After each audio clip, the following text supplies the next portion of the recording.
What is FP&A? Why is it one of the most underrated yet powerful parts in finance?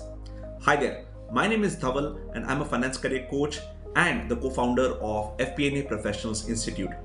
Today, we are diving into a very simple question, but one that a lot of people still don't fully understand. What is FP&A? And more importantly, why is it one of the most underrated yet powerful parts in finance? Let's start with the basics. What does FP&A actually mean? FP&A stands for Financial Planning and Analysis.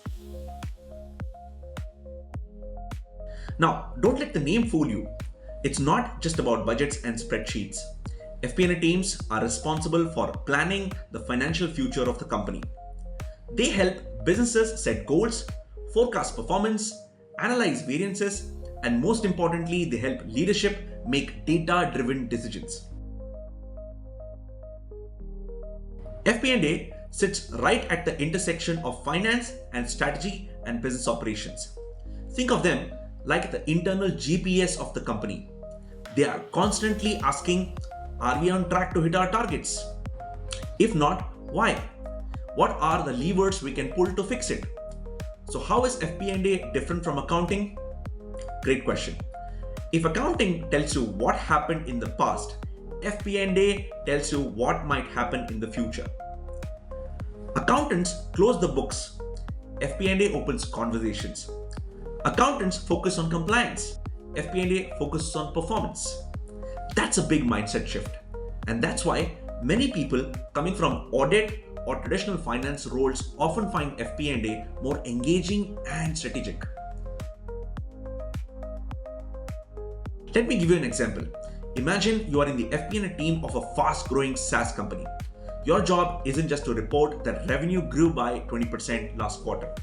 Your job is to ask, why did it grow? Was it from new customer acquisition or higher renewals? Which sales region has outperformed? What assumptions should we adjust in our forecast? And based on that, you would advise the leadership on whether to ramp up marketing spend, adjust hiring plans, or enter into new markets. In short, you help the company make smarter decisions with numbers. So why is FP&A such a hidden gem in finance careers? Here is why. It gives you a seat at the table. You work closely with CFOs, business heads, product teams, and even CEO in some cases. You build commercial awareness. Unlike roles buried in compliance and audits, FP&A makes you understand the business model inside out. It also opens doors to leadership roles. Many CFOs and CEOs today started in FP&A because it develops strategic thinking early on. You stay future focused. You're not just reporting numbers. You are shaping the future of business.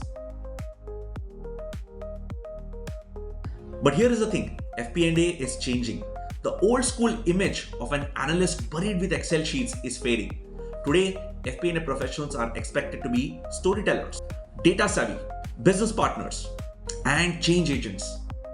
You will need to know your financial modeling, yes, but you will also need to be good at communication, problem solving, and using tools like Power BI, SQL, and even AI in the future.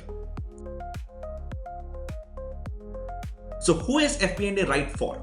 If you enjoy numbers and people, if you like problem solving, if you like solving business problems, if you want to grow into a strategic finance leadership someday, then FP&A could be your perfect career path. It is challenging, yes, but it is also incredibly rewarding. Every forecast, every model, every business review, it shapes how your company moves forward. So, next time someone asks you what FP&A is, tell them this. It is the engine behind the smart decision making in the business. It's where finance meets strategy. And for those who are ready to go beyond the books and step into the boardroom, FP&A is your path forward. Do check out FPI's certified